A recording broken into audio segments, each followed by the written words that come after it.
Welcome back to the Journeys in Business series. I'm Jess, owner of Jess Creatives, and in this series, I'm sitting down with entrepreneurs to hear about their journeys in business and lessons they have learned. Hey Abigail, thank you so much for joining me. Well, thank you so much for having me. I'm excited to be here. Yes, so to start us off, why don't you introduce yourself and tell us about what you do? Sure thing. So like you said, my name is Abigail. I am a 20-something living in Cincinnati, Ohio, where I'm with my husband and our yellow lab mutt, who is named Lupin, after the Harry Potter character. Oh, fun. And I live in a 100-year-old home, and I have the joy of working from home also as a writer, virtual assistant. I am dabbling in my own podcast now, and I've been doing this for 3 years this June. So nice. Yes, it's been a wonderful, hard, great adventure. Yes. So this 100-year-old home, I'm curious. Yes. Are you doing like a lot of DIY projects in it, or are you like embracing, like loving the historic nature of it? Yes. No. Both? So our home is actually, it's a fun story. We are only the second family to own it. So it's 100 years old, but it was owned by the same family until we bought it in 2015, I'm sorry. So they took incredible care of it, and there's not a whole lot we've needed to do. It's mostly cosmetics. So we've also discovered, though, when you try to fix something in a 100-year-old home, it's never simple. So that has deterred us from doing a lot of big projects. But yeah, so we're embracing some of the 70 updates, the updates from the 1970s that they had done. Yeah. But yeah, we love it.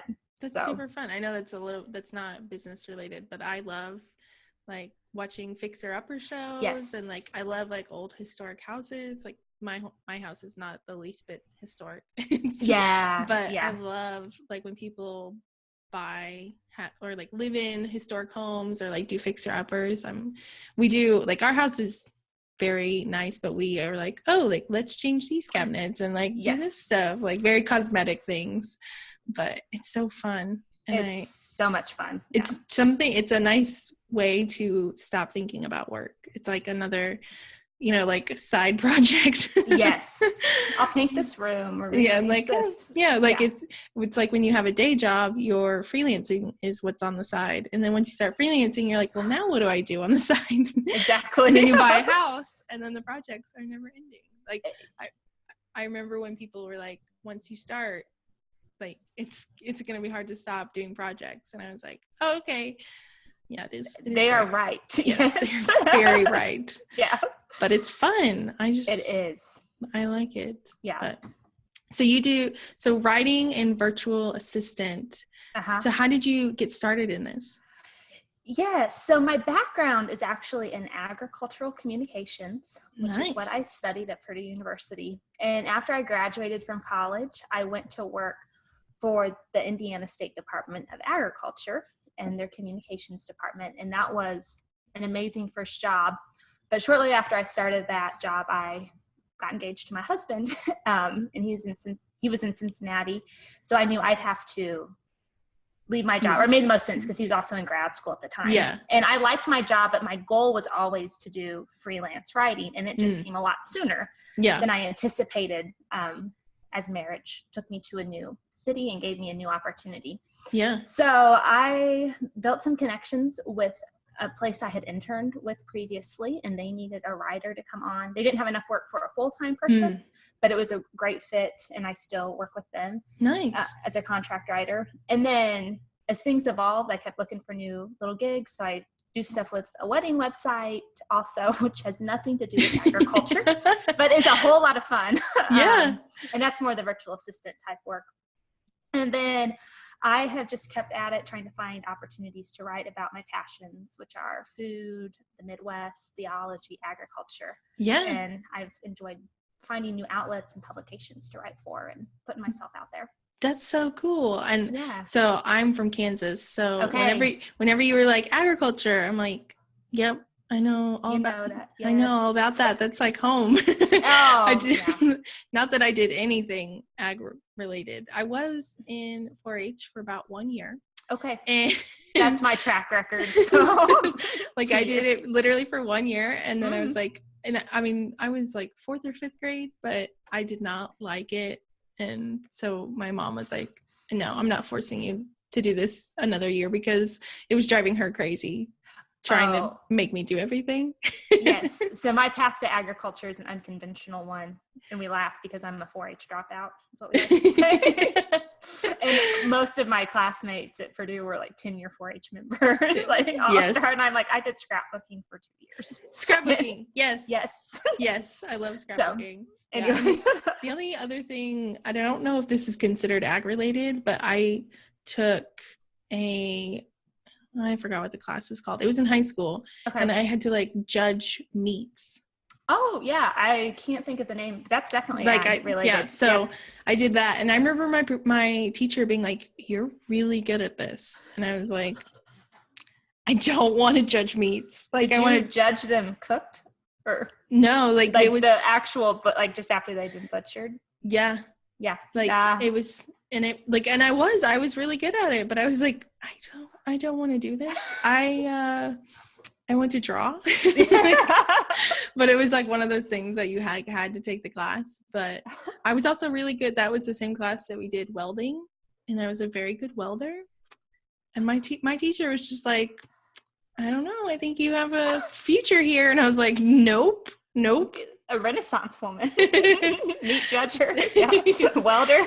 Yeah, like no thanks. So, oh my word, I love that. Yeah, so I have like, and I also I mean, I grew up in Kansas, but we did not have a farm or anything like that, but my uncle had a farm, and in college I went over Christmas break and worked with him for like a week or two just to get some money. And he had quite the time with me, because like he let me drive a tractor, which I'd never done before, and he was like, okay, I'm gonna drive this tractor, you drive this tractor, follow me. Well, I didn't see where he turned, so I just kept driving. Like literally awesome. And then he had to like go get his truck and like chase me down and be like, what are you doing? And then he's like, okay, I'll drive the tractor, you drive my truck, which was a stick. And I was like, yep, okay. Like, so it was very interesting. That's about the extent of my like farm life, agriculture exposure. I would say that's more than the average American. So I know, but I like informed. That I can say like I've driven a tractor and I have welded and I know how to judge meat. I don't think I know how to judge meats anymore, but I bet it would come back to you. Oh, that's great. But anyways, agriculture talk. Yes, hey, it's all good. So what is your favorite part about what you do? Yeah, so kind of two things stand out. And I love, well, first is kind of big picture, working with food and agriculture. Yeah. And I love being part of work that is tied to something outside of myself and the changing seasons. And that just always reminds me that I'm part of a bigger story as we see winter comes to spring, summer, fall, the harvest, the planting, the sowing, all of those wonderful activities remind me that it's easy, I think, as an entrepreneur to get kind of caught up in what you're doing and this project and all of this, and to step away and say, there's something else going on and I'm part of a story outside of myself is really powerful. And then personally, I love being an entrepreneur and working from home because I'm a homebody to the extreme. Me too. Oh my God. We're like sisters. Yes. I had to go out of the house this morning and I came home and I was just like exhausted. I'm done for the day. I'm like, oh my gosh. Like I had to drive and I realized like how like petty that sounds. But it's like, I'm a true introvert, like not in the, lots of people think, introvert, shy. I'm like, no, introvert is like when you recharge when you're by yourself. Yeah. And that is me. You're speaking my language. Yes. Yes. So I love not having to get up in the morning and drive and go to work and just commute. Yes. Yeah. Yes. Sweatpants, yoga pants. Yes. And I just love the flexible schedule that comes with it. I mean, I work quite a bit, but I love being able to go help a friend out if she needs something done. So yeah. And that's what, like, I know a lot of people are like, well, you work a lot more than like when you work at a day job. And I'm like, yeah, but I actually like it. Yes. That's the difference. Exactly. And it makes it it makes it more worth it. And it just, for me, like, it doesn't even feel like work half the time. Yep, I'm with you. I'm like, when I'm like invoicing or like emailing, but when I'm just designing, like, I'm like, what? This is fun. And right. I just like it. Is most of your writing right now agriculture related, or do you do a variety? Yeah. So I would say probably 50% of it has to do with agriculture and food. I kind of put those under the same umbrella. And then the other 50% has to do with things that interest me, opportunities that I have that might go outside that bubble. So I also love theology, so I write a little bit for like a faith-based website. Do some work with that. So So do you want to go towards like, would you love to write fully just on agriculture and food, or do you like the variety? I would love to have some. So my end goal is to write more about the intersection of agriculture, food, theology, and then also community. So that's where I'm going long term. So it's nice though, because all of those things I'm kind of touching on now in all of my writing. I would just like to be more specific and looking at how they intersect long term.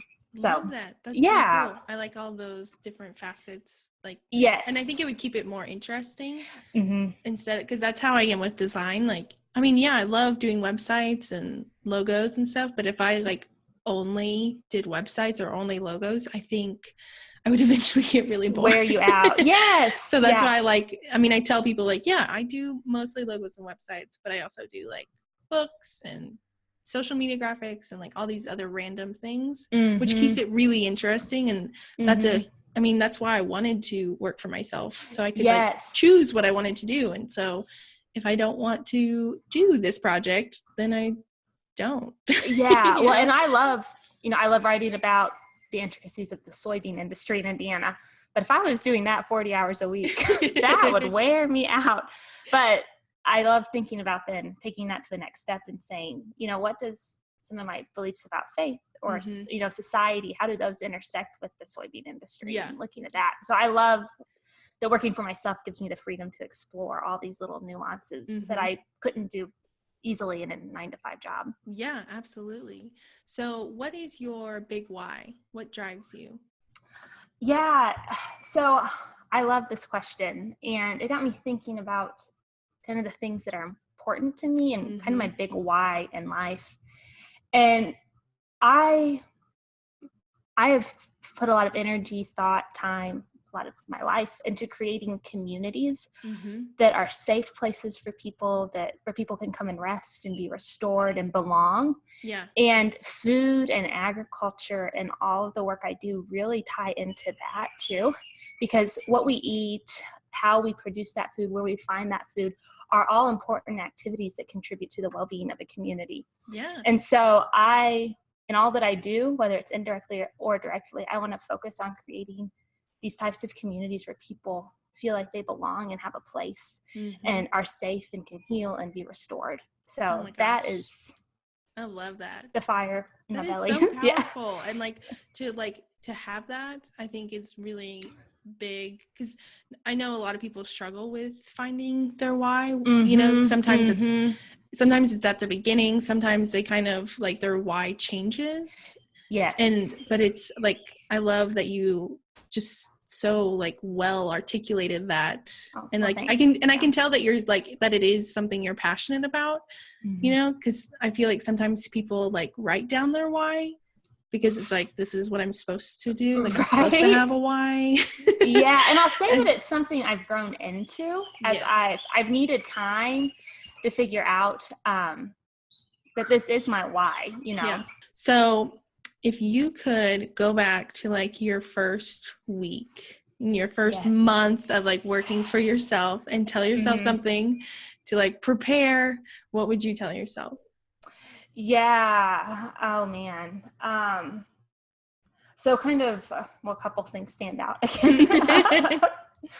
So when I first started kind of entrepreneurship, social media was still, people were definitely figuring it out and knew what to do with it, but it was something that was very glitzy and glamorous. And so I put a lot of time into my own social media, thinking about, I need to get this going, this is important, but I didn't pay a lot of attention to things like email list And that's one of my biggest regrets. Because now I'm at a point in my business where I have a lot of ideas, products to sell, that type of thing, but I just don't have the email list to keep up, to market to. Yeah. And it's just a different ball game than social media. So I wish I would have put a lot more time into working on growing my body of work with my blog, and really drawing and creating a community of readers around that through email versus just posting something on Facebook and getting a lot of likes, which happened, but it's a different relationship than with email. Yeah. So that's one of my big ones. And then kind of bigger picture, and this is more about life as a whole. And I should say I was really young when I started this entrepreneurship journey. Yeah. And I think that played a lot into some of my struggles, where I was still just figuring out who I was as someone who works, you know? Yes. I come out of college, I worked about a year for a boss, and then I'm thrown into this world freelance, of working for myself. And it's another game entirely. And so over the past few years, I've taken a lot of time to kind of understand how I work and do some personality testing, like Myers-Briggs, Enneagram, Gretchen Rubin's 4 tendencies. And that has been such a help to helping me understand why certain things work for me and why certain things don't, how to develop workspaces and routines and rhythms that help me work well and efficiently. And then also understanding, who am I as a writer, as a communicator, and how can I hone in on that voice that I have that is uniquely mine, and instead of trying to replicate this person who I really admire, but they're not me. And I wish I had taken more time at the beginning of freelancing to kind of explore and lean in and dig into those things. Yeah, I love both of those, because I was the same. I didn't have an email list right off the bat. And then when I did, I think I just had like clients on the list, maybe. I don't even know. And then I would just email them once a year and be like, Merry Christmas. Like that was my email list. And then, I was like, oh, I'm supposed to have like an opt-in freebie and like all this stuff. Yes. And so started doing that. And and your website now is awesome. Like, you have those freebies and opt-ins. This is amazing. Now I have like a lot of people will be like, how many opt-ins do you have? And I'm like, way too many. 'Cause it's a lot. Yeah. But, so yeah, I definitely, and I know a lot of people struggle with email lists, and because it's really intimidating. For a lot of people, it's like not even just the technical side, but then it's like, what do I email people? What do I tell them? And I think there's a lot of pressure around like, well, I have to have these like really worthy emails, and it's like, just be yourself. Like, just show your personality, tell them what's up. Like, you don't, like, yes, there's definitely some strategy and like sometimes sequences come into play, but like your weekly or monthly email newsletter, just be yourself. Like, it doesn't have to be some like huge email that like makes people cry, that they're forwarding to everyone they know, and like buying all this stuff. Like, just try and connect with people and like build that community, like you said. Just try and build that community within it. And and I'll say that was, I just had to give myself the freedom to say, I'm just going to start something. It's going to be the most basic email and get it going, because I think it was part of the reason was I felt intimidated that I needed these sequences and opt-ins, and I'm like, I'm just going to start emailing the very small group of people that are mine. But how effective even that's been has astounded me. Like, just by, I've doubled my email list almost just by starting with very basic, hey, this is what I've been reading this week, and I thought you might like it. Yeah. And that's what, like, I know a lot of people that if they don't put out a lot of content, sometimes they'll just be like, hey, like, I found this thing, this tool. Like, that's what I used to do. I would sometimes just be like, hey, like, I found this new like, app, and I thought you might like it. Yes. So, and that's something I now every week in my email that I send to my list, I actually link to someone who's on my list. So that's a great idea. Yeah. So I introduce them. So I'm like, hey, like, I just want to introduce you to someone new. And I'm like, hey, like, meet Abigail. Like, and I just like, and the people don't ask for it. They don't apply for it. They don't know if it's coming. Like, and it's funny because when people get included and they'll email me and they're like, oh my gosh, like, oh, you mentioned me. And I'm like, it's no big deal. Like, I just want to, like, because I feel like I mean, not that I like deeply know, but I feel like I just know a lot of people like in the online world. And so I'm like, I just want to people, and it's only people who are on my list. And I'm just like, hey, like, you should know this person. Like, if you need a writer, if you need a photographer, whatever, like, I love that. Meet someone new. There you go. Yes. Yeah. And like, I don't know if they are like, I don't even know if people follow whoever gets named, if they email them, like, maybe they just look at their website and they're like, oh, that's cool. Like, and if that's all they do, that's fine. Like, I'm not like, go attack this person and like send her 500 emails and set up 500 coffee chats. Like, no, I'm just like, here you go. Like, I thought you should meet her. Oh, that's a great idea. Yeah. So, well, now you're inspiring me to rethink something. And then I loved how you talked about the personality stuff, because I think I haven't taken all of those tests. I think I've taken like one or two, but I think it is really interesting how accurate they are. I took one. I don't think it's called a personality test, but it's from Tara Gentili. And it's, I don't know if it's her Quiet Power Strategy quiz or something, or some kind of archetype, but I got the description and I was like, what? I was like, that is me to a T. And I'm like, why are these always so accurate? Yes. And it's just like, I think sometimes it's helpful just when people point out something and it's kind of like they articulate something and you're like, oh, that is accurate. Like, I do that. And especially, I think it's like the 16 personalities quiz. The Myers-Briggs. Yes. Yeah. Okay, that's Myers-Briggs. Sorry, I get the names mixed up all the time. I'm like, I don't know which one's which. Yeah. But I like how that one, after you get the results, it like tells you like, this is what this means and how you should handle it. Like, super, super interesting. And like, I just, like you said, it makes it easier to understand why some things work, why some things don't work, why you do certain things. Like, I just find it really interesting. Yeah. Well, and that's pretty much the reasons I love Myers-Briggs. And then the Enneagram has also been helpful for me because it looks at our inner drivers. And so the things, we might have the same Myers-Briggs, but what drives us internally might be really different.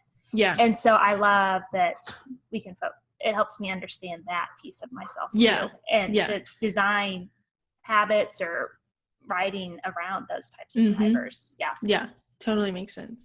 So if you were starting your business over tomorrow, what would you do differently? I think I would be more thoughtful about my habits and establishing habits that work for me.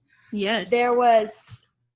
I think I just thought all those things would fall into place, and they didn't. And I threw in, like, I moved, so I got married, I moved, and I started this job, and in a city I really didn't have any friends in. Right. So my whole life was changing too, and I wish I had been more thoughtful and deliberate about what I wanted that to look like. And I also wish I had been more patient with myself. I think, especially in kind of the online entrepreneur world, we can put a lot of pressure on getting results and watching your numbers and growing and growing. Yes. That's not been my story. And I want to encourage anyone who doesn't have that story too. Yeah. Because it can be really hard.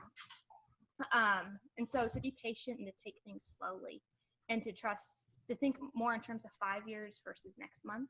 Yes. And to think about your life as a whole and what you want your life to look like, and not just what do I want my business to look like in 6 months, but how does my business and my life all intersect, and where do I want to be in 5 years from now? Yeah. I wish I had done more of that versus just hopping right in and getting to work and not thinking through stuff. One of my business friends and mentors always says that your business should fit into your life and not making your life fit around your business. I love that. And I think it's worded better than that, but I guess something like that. And I always love that because it's like, I mean, stuff happens and not just, I mean, of course we just want the flexibility and the freedom like we've talked about, but yes, when the stuff happens, when you need a break, when you need to go be with family or whatever, like that's when it comes in, like, oh, like I'm not being consumed by my business and I'm fully able to like take this break, take this time off or whatever because of how I've structured my business, and I'm not fully consumed by it all the time. Yeah. Well, and that was part of the reason I made the decision I did to work for myself, was to have that flexibility in life. Yeah. And that's been one of the greatest gifts of being an entrepreneur. And so I wish I had been more intentional about that from the get-go and really thought about how I wanted to spend those times that I wasn't working along with the times that I was working. So, yes. So what are you working on for 2017? Yes. So kind of on the topic of the email list, probably 2 years ago now, I authored in collaboration with a friend of mine, kind of a meal planning, how to love your kitchen, how to serve from your kitchen well e-course. Nice. And it is a huge piece of my heart. But I did it, and then I had no email list. So and you're like, oh, that doesn't work very well. Pretty much. So I am in the process of actually revamping that course. Nice. So it's called A Kindred Kitchen, and along with that, I'm trying to set up a little store on my site. That's all about. It's going to be how do we tell our stories well? How do we serve from our kitchens well? Meal planning, all of those types of things that I love in one store. So I'm rebranding this course and then building other materials into it to have a store ready to go hopefully by June. So oh my gosh, that's amazing. Yes. Yeah, I'm really excited. Yeah, and then I am very new to podcasting. So I'm also working on season 2 of my own podcast right now as we're talking and getting that up and going. So what's the name of your podcast? So we can my podcast, yes, it's called Our Midwestern Life. And so each season I am taking a different topic. So season 2 will be food, and talking with fellow Midwesterners about what they're doing with their lives and how it fits into that topic. So last night I just sat down with a young farmer in northern Indiana who works on an organic dairy, and we talked about his work. With that. Yeah, it has been one of the most life-giving projects I have done. So I have loved podcasting. Oh my gosh, love it. So where can we connect with you online to hear about these courses and the podcasts and all the other fun stuff? Sure. So pretty much everywhere I am Abigail Murrish. So at Instagram, Abigail Murrish, website, abigailmurrish.com, Facebook, Twitter, you can find me there. And that's where at this point I'm having all my updates about my content that I'm creating. So awesome. Yes. Thank you so much for chatting with me today. Yes. Well, thank you for having me. It was a delight to be here.